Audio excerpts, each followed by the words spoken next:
నమస్కారం వార్తలకి స్వాగతం. ముందుగా ముఖ్యాంశాలు. శేషాచలం అడవుల్లోకి ప్రవేశిస్తున్న ఎర్రచందన స్మగ్లర్లను నిరోధించడానికి కఠిన చర్యలు తీసుకుంటాం పేర్కొన్న టాస్క్ ఫోర్స్ ఇన్ఛార్జ్ తిరుపతి జిల్లా ఎస్పీ ఎల్ సుబ్బరాయుడు. తిరుచానూరు పద్మావతి అమ్మవారి భక్తులకు అడ్డంకులు కలిగించే షాప్ యజమానులను హెచ్చరించిన టాస్క్ ఫోర్స్ రెవెన్యూ. భవిష్యత్తులో ఆలయం ప్రాకారం చుట్టూ అమ్మవారిని ఊరేగింపుగా తీసుకుని వెళ్లేటప్పుడు ఆటంకాలు లేకుండా చూడాలన్నదే మా ఉద్దేశం స్పష్టం చేసిన టీటీడీ రెవెన్యూ టాస్క్ ఫోర్స్ అధికారిని లలితాంజలి. ఇక వార్తల్లోని వివరాలు.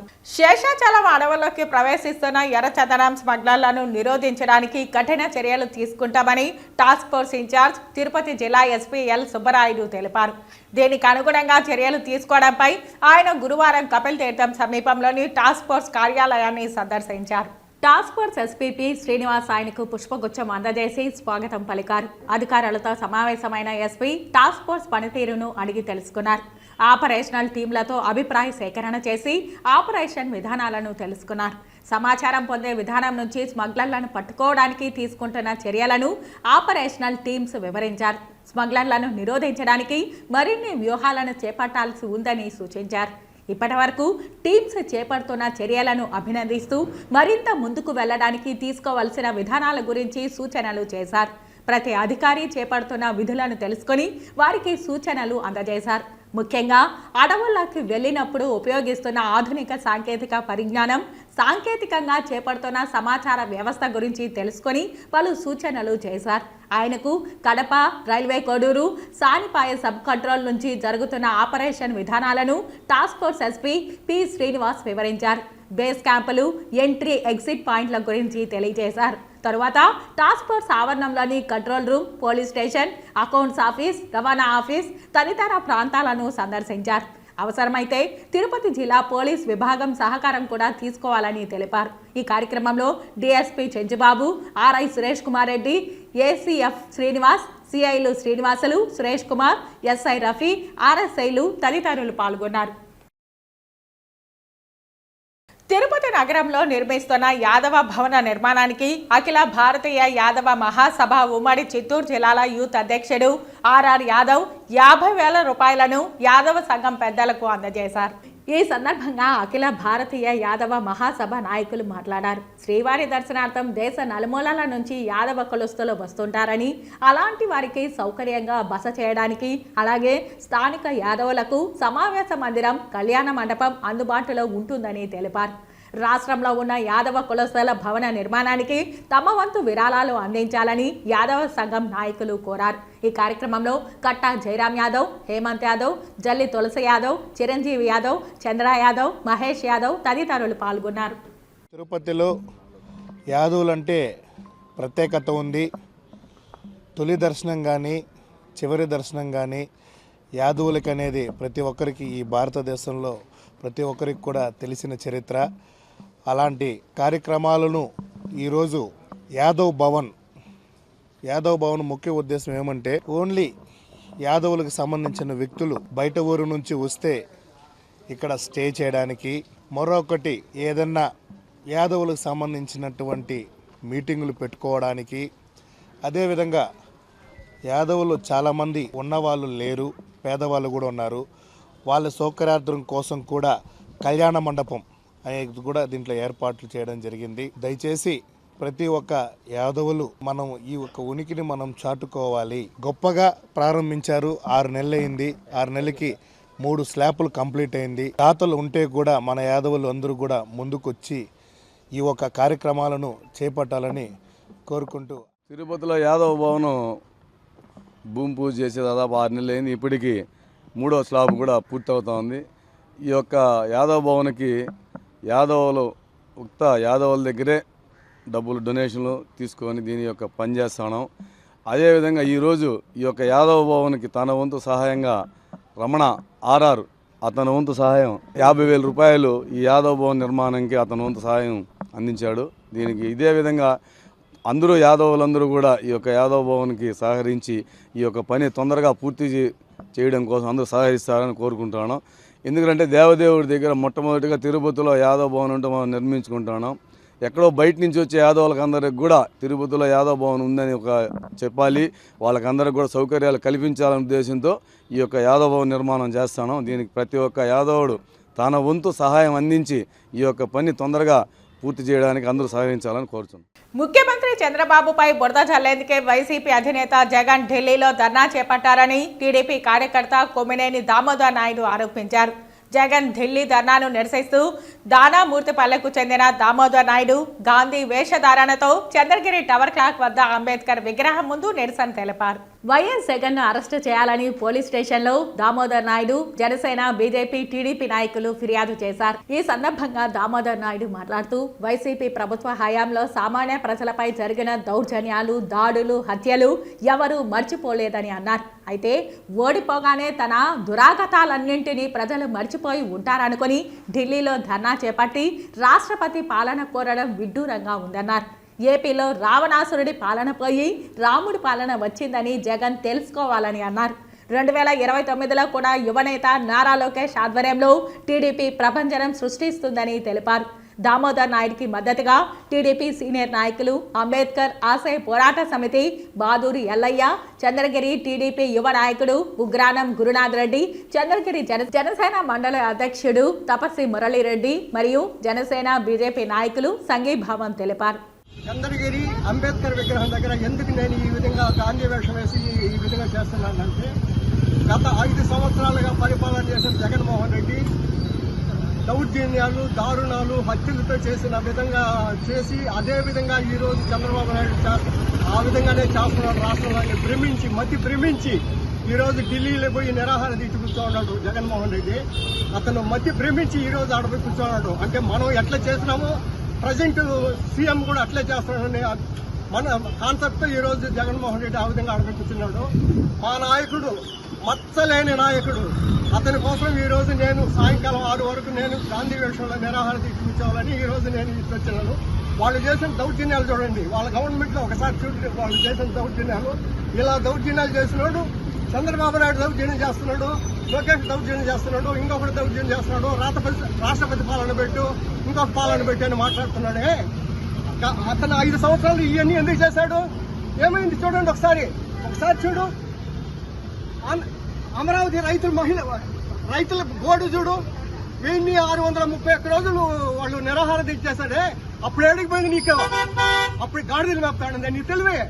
ఈ రోజు చంద్రబాబు నాయుడు సక్రమంగా పరిపాలన చేయలేదు, రౌడీజం చేస్తున్నాడు, పోరాటం చేస్తున్నాడు. రాష్ట్రపతి పాలన పెట్టాలని ఢిల్లీలో పోయి కూర్చున్నావు. ఇక్కడ నీకు ప్రజావేదిక కూల్చిన సందర్భంలో రాష్ట్ర ప్రజలు ప్రతిపక్ష హోదా కూడా నీకు ఇవ్వకుండా ఈ రోజు నిన్ను అసెంబ్లీ హాల్కి వచ్చినా నీకు ప్రతిపక్ష హోదా లేదు. 140 మంది ఎమ్మెల్యేలను ఇంటికి పరిమితం చేశారు రాష్ట్ర ప్రజలు. హ్యాట్సాప్ చెప్పొచ్చు ఆంధ్రప్రదేశ్ జనాలకు. మీ 140 మంది ఈ రోజు ఇంట్లో కమ్మగా ఈగలు దోలుకుని కూర్చోన్నారు. అదే మేము 23 ఎమ్మెల్యేలు ఈరోజు ఎన్డీఏ తరఫున 164 మంది వచ్చారు. నా కాన్సెప్ట్ అయితే 175, అదేదో పొరపాట్లే నీకు 11 వచ్చాయి. నెక్స్ట్ 2029లో మా యువ కిరీటం నారా లోకేష్ బాబు గాలిలో నువ్వు అడ్రస్ లేకుండా కొట్టుకొని ముడుస్తున్నావు. 175 మాయే. నేను ఈరోజు ఇక్కడ చెప్తా ఉన్నా, లోకేష్ వస్తాడు 2029లో, నువ్వు గాలి కొట్టుకొని పోతావు. జగన్మోహన్ రెడ్డి గుర్తుపెట్టుకో. తిరుపతి జిల్లా చంద్రగిరి నియోజకవర్గం పాకాల మండలం పాకాల సబ్ రిజిస్ట్రార్ కార్యాలయంలో దళారీలు తిష్టవేశారు. పలువురు డాక్యుమెంట్ రైటర్లే దళారీల అవతారమెత్తారు. పాకాల సబ్ రిజిస్ట్రార్ కార్యాలయంలో దళారీలు తిష్టవేశారు. డబ్బులు ఇస్తేనే పనులు చేస్తున్నారు. కార్యాలయం మాటునే డాక్యుమెంట్ రైటర్లు ఉన్నారు. పలువురు డాక్యుమెంట్ రైటర్లు దళారీల అవతారం ఎత్తారు. అవినీతి అధికారుల భాగోతాన్ని ప్రశ్నించిన మీడియాపై చిందులు వేశారు. మిమ్మల్ని కొడతామని బెదిరించారు. మీడియాకే రక్షణ లేకపోతే సామాన్య ప్రజల పరిస్థితి ఏమిటని ప్రశ్నించారు. మొత్తం చూడవలసిన అవసరం ఉన్నది. గతంలో అవినీతి చేసిన సబ్ రిజిస్ట్రార్ ని మళ్ళా ఇక్కడ రీకాల్ చేయడంలో ఎంత పెద్ద మొత్తంలో లావాదేవీలు అందుతున్నాయో అసలు అర్థం కావడం లేదు. పై స్థాయి వాళ్ళు ఏమైనా లంచాలకి అవినీతికి అలవాటు పడి మళ్ళా అదే సీట్ లో అతన్ని ఏర్పాటు చేయడం అనేది సమంజసమైనది కాదు. ప్రజలు దీని మీద భారీ ఎత్తున ఖండిస్తూ వాళ్ళ తరపున రాష్ట్ర నారా యువశక్తి టీం ప్రెసిడెంట్ మచ్చా దొరస్వామి నాయుడుగా నేను దాన్ని ఖండిస్తున్నాను. తక్షణమే రాష్ట్ర ముఖ్యమంత్రి గౌరవనీయులైన నారా చంద్రబాబు నాయుడు గారు తీసుకోవాల్సిన చర్యలు చాలా ప్రజలకి శ్రేయస్కరంగా ఉండాలి. అవినీతి అధికారులని వెంటనే జైలుకు పంపే ఏర్పాట్లు కూడా చేయవలసిన అవసరం ఉన్నదని. తిరుచానూరు పద్మావతి అమ్మవారి ఆలయం చుట్టూ భక్తులు తిరగాడేందుకు ఇబ్బందిగా ఉందని, అలాగే షికారీలతో మరింత ఇబ్బందిగా ఉందని కొన్ని ఫిర్యాదులు టీటీడీకి అందాయి. ఈ నేపథ్యంలో టీటీడీ రెవెన్యూ టాస్క్ ఫోర్స్ అధికారిని లలితాంజలి నేతృత్వంలో టాస్క్ ఫోర్స్ విజిలెన్స్ సిబ్బంది మెరుపు దాడులు చేసి తనిఖీలు నిర్వహించారు. భక్తులు తిరగాడేందుకు ఇబ్బందిగా ఉన్న తట్టలను, తోపుడు బండ్లను తొలగించారు. ఇలా తొలగించడంతో ఒక్కసారిగా ఆలయం ముందర ఉద్రిక్త వాతావరణం నెలకొంది. ఎన్నో ఏళ్లుగా జీవనాధారంగా గల షాపులను తొలగించడం మంచిది కాదని హ్యాకర్లు, పూలమాలలు అమ్మే మహిళలు, షాప్ యజమానులు ఒక్కసారిగా గొల్లుమన్నారు. ఈ సందర్భంగా లలితాంజలి మాట్లాడుతూ భక్తులకు ఇబ్బంది కలిగిందని, మాకు ఫిర్యాదులు అందడం వల్లే ఇలా చేయవలసి వస్తోందని అన్నారు. భవిష్యత్తులో ఆలయం ప్రాకారం చుట్టూతా అమ్మవారిని ఊరేగింపుగా తీసుకుని వెళ్లేటప్పుడు ఆటంకాలు లేకుండా చూడాలన్నదే మా ఉద్దేశమని స్పష్టం చేశారు. కానీ వ్యాపారులు మాత్రం మాకు ముందస్తు సమాచారం లేకుండా ఇలా దాడులు చేయడం ఎంతవరకు సమంజసమని నిలదీశారు. మా బతుకు తెరువులపై కొట్టడం ఎంతవరకు సబబని ప్రశ్నించారు. ఒకానొక సందర్భంలో వ్యాపారాలకు టాస్క్ ఫోర్స్ వారికి తోపులాట జరిగింది. విజిలెన్స్ వారి జోక్యంతో తోపులాట సద్దుమణిగింది. ఈ రెవెన్యూ టాస్క్ ఫోర్స్ దాడులలో AVSO Satish Kumar, assistant vigilance inspector Brahmanandaraju తదితర సిబ్బంది పాల్గొన్నారు.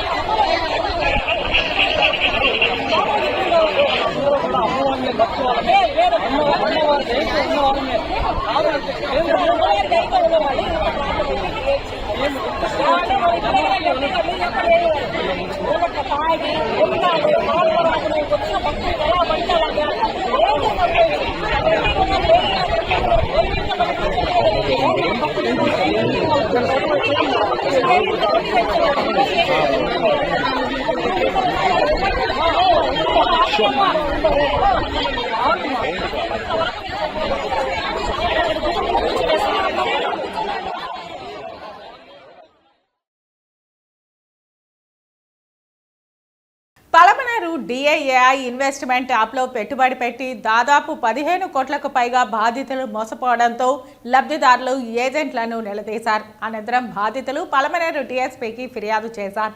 పలమనేరులో ఆన్లైన్ యాప్ మోసం చోటు చేసుకుంది. డిఐఏఐ పేరుతో ట్రేడింగ్ కంపెనీ అంటూ పలువురి వద్ద యాప్లో పెట్టుబడి పెట్టించారు. మెప్మాలో ఆర్పీగా విధులు నిర్వహిస్తున్న వారు పలమనేరు చుట్టుపక్కల గ్రామాలలోని దాదాపు 5,000 మంది దగ్గర ఆన్లైన్ యాప్లో 15,000 రూపాయలు పెట్టుబడి పెడితే రోజుకి 190 రూపాయలు వస్తుందని, నెల రోజుల తర్వాత మీరు పెట్టిన పెట్టుబడి మొత్తం తిరిగి వస్తుందని నమ్మించడంతో చాలామంది అమాయక ప్రజలు వారి మాటలు నమ్మి బంగారు నగలను తాకట్టు పెట్టి ఆన్లైన్ యాప్లో పెట్టుబడి పెట్టి మోసపోయారు. నెల రోజులు గడిచిన తర్వాత యాప్ పనిచేయకపోవడంతో బాధితులు పలమనేరు డీఎస్పీ రఘువీరు విష్ణుకు ఆన్లైన్ యాప్ ద్వారా మోసపోయామని, ఆన్లైన్ యాప్ వారిపై చర్యలు తీసుకోవాలని కోరారు. గట్టూరులో వచ్చి నన్ను వేయండి డబ్బులు మేము తీస్తాము వాళ్ళ భార్య భర్త ఇద్దరు చెప్పినారు.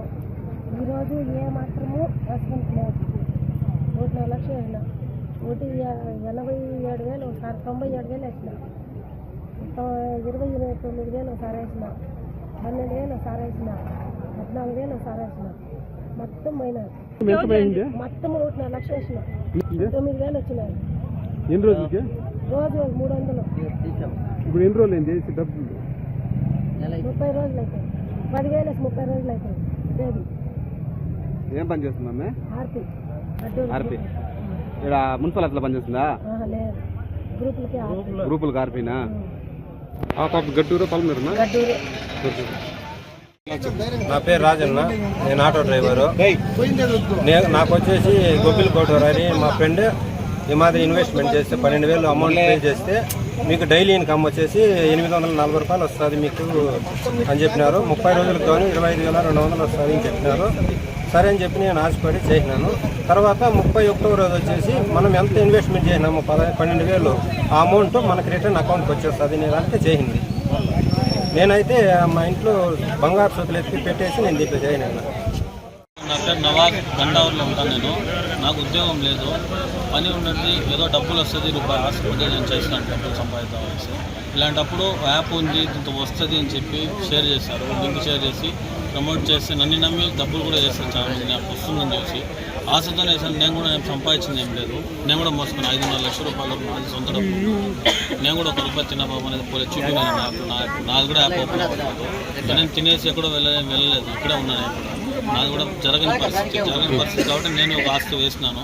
నన్ను చూసి ఏదో నవాజ్ సంపాదిస్తున్నాడని చాలామంది వేశారు. ఎవరికైతే 1 రూపాయి వచ్చిన పాపం అనేది ఎవరు పోలేదు. దయచేసి దీని మీద పైరగాలు స్పందించాల్సింది కోరుకుంటున్నాను. ఉన్నారు నాకు ఏంటంటే ఇంకా 2-3 మేనల్లో వాళ్ళ మీద అట్లా అమౌంట్ ఉంది. మొత్తం చూసి దాంతో 40 లక్షల వరకు టీం వాపసు వచ్చింది, దాంతోనే ఉంది, తీసుకోలేదు. మండే రోజు విత్డ్రాల్ ఏంటంటే డబుల్ అన్నారు. ఆ డబ్బులు వచ్చి ఉంటేనే నా డబ్బులు కొద్దిగానే వచ్చింది. శుక్రవారం రోజు 99,000 నేను కూడా ట్రాన్స్ఫర్ చేస్తాను. నా సొంత డబ్బులు మళ్ళీ 1 రూపాయి తీసుకున్న పాపం వడ్డీకి తీసుకొచ్చి నేను కూడా తీసుకున్నాను. రోజులకి 60 రూపాయలు ఎక్స్ట్రా ఇస్తారు వాడు. దాని తర్వాత 15,000 ఇస్తే ఒక రోజుకి 1,045 రూపాయలు 25 రోజులకి కంటిన్యూగా ఇస్తా వస్తాడు ఈ అమౌంట్. ఇప్పుడు డబ్బులు దీంట్లో అంటే మనం వేసిన 15,000కి 15,000 వేసి 30 రోజులకి అమౌంట్ ఇచ్చేది వాడు. డబుల్ అమౌంట్ డైలీ 1,045 రూపాయలు ఇస్తాడు. ఇప్పుడు ఇది వచ్చి 35,000 రోజుకి 2,065 రూపాయలు, 2,625 రూపాయలు 20 రోజులు ఇది. ఇంకోటి వచ్చి 59,000 ఇట్లా కంటిన్యూగా ఉంటుంది. దీంట్లో ఇంకోటి ఏమంటే డబుల్ స్కీమ్లు వస్తాయి. అంటే 30,000 వేస్తే 30,000కి 90,000, 30, 60, ఇంకో 30, 90,000 అలా అమౌంట్ కంటిన్యూగా వస్తాయి. ఇది ఒకటి ఆర్టిఫిషియల్ ఇంటెలిజెన్స్ అని ఒక పోర్టల్ పెట్టారు. దాంట్లో మీ డబ్బు పోతే 1093కి మీరు ఫోన్ చేసి చెప్పొచ్చు, లేదా మేము ఎవడో ఇట్లా ఒక యాప్ పెట్టాడు, ఆ యాప్లో మేము ఇంత డబ్బులు పెడుతున్నాము, ఆ డబ్బులు పెడితే మా డబ్బులు రావట్లేదు, వాడేదో ఆశ చూపించాడు, ఫస్ట్ 200 అన్నాడు, 300 అన్నాడు, 500 అన్నాడు, 1000 అన్నాడు, మేము అట్లనే నమ్మి వాళ్ళ దగ్గర నుంచి మేము సుమారుగా ఇంత డబ్బు ఇన్వెస్ట్ చేశామని చెప్పేసి మీరు ఆ యాప్లో మీకు ఏం చేయాలో తెలియకపోయినా 1093కి మీరు ఫోన్ చేస్తే అట్నుంచి వాళ్ళు మాట్లాడతారు. మీరు ఏ భాషలో మాట్లాడితే ఆ భాషలో వాళ్ళు రెస్పాండ్ అవుతారు, ఏం చేయాలో చెప్తారు.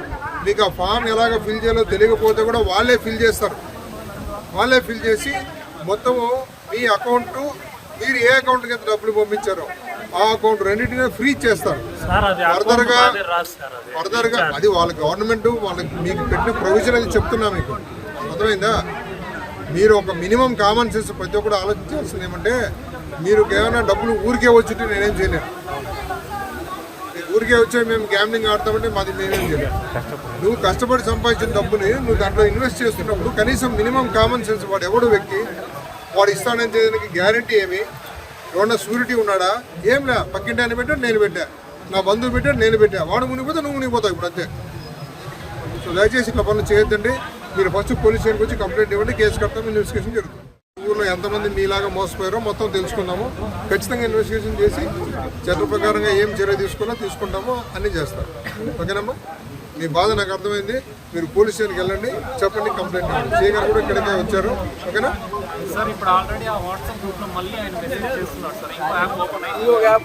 మీరు కంప్లైంట్ ఇస్తే మేము కేసు రిజిస్టర్ చేశాక మేము చేసేప్పుడు మేము చేస్తాం. ఓకేనమ్మా, మీరు కంప్లైంట్ ఇవ్వకుండా ఇప్పుడు ఎంతకాలం అయింది మీరు ఇలా చేయబట్టి? మరి ఎవడో చేస్తున్నాడంటే మనం మోసపోతున్నాం ఇక్కడ.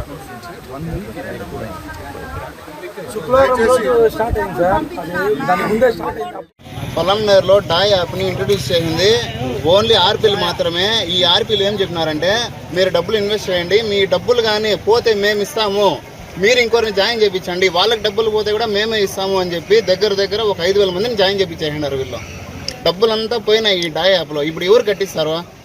ఆర్పీలు కట్టిస్తారా, రాజేష్ని కట్టిస్తాడా, లేకపోతే ఎవరు కట్టిస్తారు ఈ డబ్బులు? మాకు వాళ్ళు షూరిటీ ఇచ్చి ఏపిచ్చినారు, ఓకే, మా డబ్బులు ఎవరు కట్టిస్తారు? ఇప్పుడు నన్ను జాయిన్ చేయించి నాకు వచ్చి వనిత అక్కన ఆర్పీ అన్న, నేను 1,26,000 వేసినాను, 1,26,000 అట్లా 5,000 మంది నేను చెప్పడం ద్వారా నా ఫ్రెండ్ 4 లక్షలు వేసినాడు. నీ పేరేం బాబు? రాజశేఖర్ నా పేరు. నాకు వచ్చింది 36,000, 1,26,000లో నాకు వచ్చింది 36,000, ఇంకా 90,000 నాకు రావాలా. నా ఫ్రెండ్ 3,50,000 వేసినాడు, వాడికి వచ్చింది 24,000. 5,000 వేసుకుంటే దినానికి 190 రూపాయలు వస్తుంది, 20 నెల రోజులు వస్తుంది. మేము మళ్ళీ తర్వాత మీ 5,000 కూడా మీకు రిటర్న్ వస్తుంది అని చెప్పినారు. మళ్ళీ వచ్చేసి 10,000 వేసుకోండి, 15,000 వేసుకోండి, 1,00,000 వేసుకోండి, 2 లక్షలు వేసుకోండి, ₹1 కోటి దాకా దీంట్లో ఉంది అని చెప్పి వేయించినారు. దీనికి ఆర్బీఎల్దా న్యాయం చేయాలి మాకు. నువ్వు కట్టి ఎన్ని రోజులైంది అన్న? నేను జాయిన్ అయ్యి 15 రోజులు అయిందన్న. అందరూ ఆర్బీఎల్ దీంట్లో జాయిన్ అవ్వలేదు, కొంతమంది మాత్రమే దీంట్లో ఆర్బీఎల్ జాయిన్ అయ్యి అందరి దగ్గర కట్టించేస్తున్నారు. మినిమం ఇది 5,000 మందికి వెళ్ళిపోయింది. ఇది గడ్డూరే కాదు, గండావరే అయినారు, గడ్డూరే అయినారు, పొలంనేరే అయినారు, బైరెడ్డిపల్లి అయినారు, చిత్తూరు అయినారు, తిరుపతి అయినారు, కదిరి, అనంతపూర్, చెన్నైలో మా అక్క కూడా 5,000 అయింది. ఇంకా తిరుమల శ్రీవారిని ఈరోజు ఉదయం విఐపి విరామ సమయంలో మేఘాలయ ప్రధాన న్యాయమూర్తి వైద్యనాథన్, మైసూరు మహారాణి ప్రమోదాదేవి వేరువేరుగా దర్శించుకున్నారు. దర్శనానంతరం రంగనాయకుల మండపంలో వేద పండితులు వేదాశీర్వచనం అందించగా టీటీడీ అధికారులు పట్టు వస్త్రాలతో సత్కరించి శ్రీవారి తీర్థ ప్రసాదాలను అందజేశారు.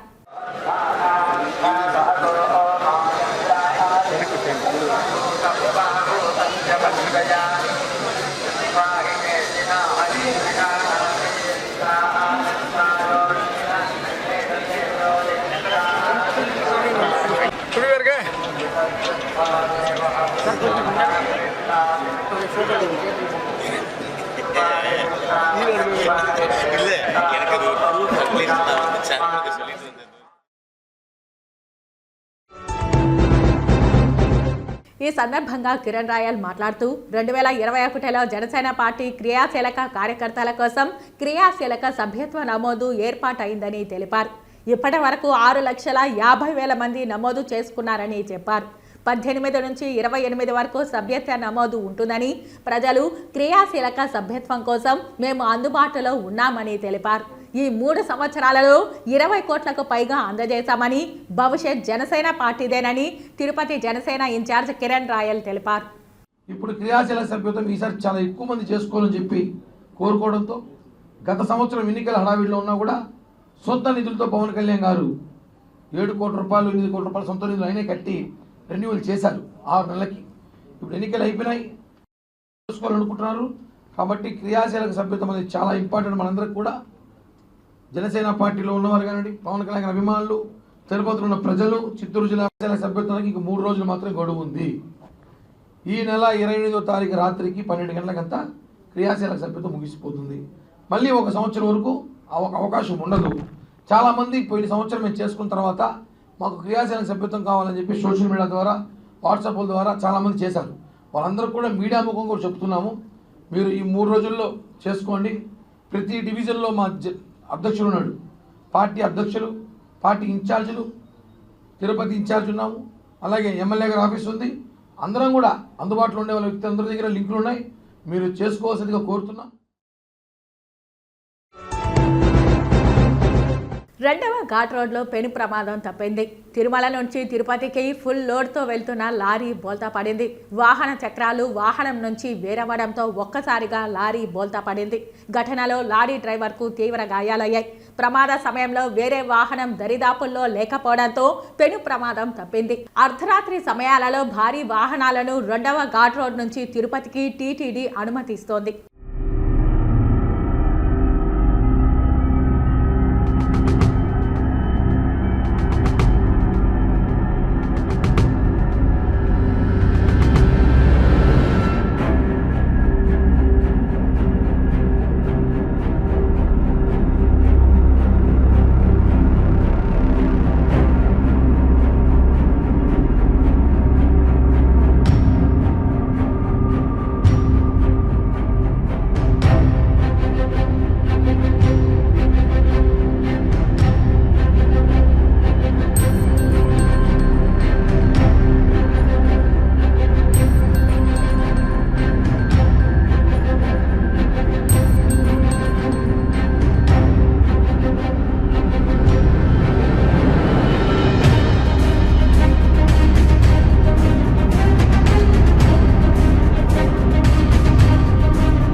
ముగించే ముందు ముఖ్యాంశాలు మరోసారి.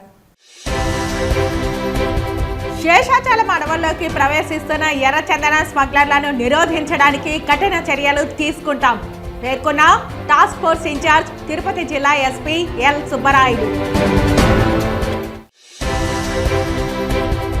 తిరుచానూరు పద్మావతి అమ్మవారి భక్తులకు అడ్డంకులు కలిగించే షాప్ యజమానులను హెచ్చరించిన టాస్క్ ఫోర్స్ రెవెన్యూ. భవిష్యత్తులో ఆలయం ప్రాకారం చుట్టూ అమ్మవారిని ఊరేగింపుగా తీసుకుని వెళ్లేటప్పుడు ఆటంకాలు లేకుండా చూడాలన్నదే మా ఉద్దేశం స్పష్టం చేసిన టీటీడీ రెవెన్యూ టాస్క్ ఫోర్స్ అధికారిని లలితాంజలి.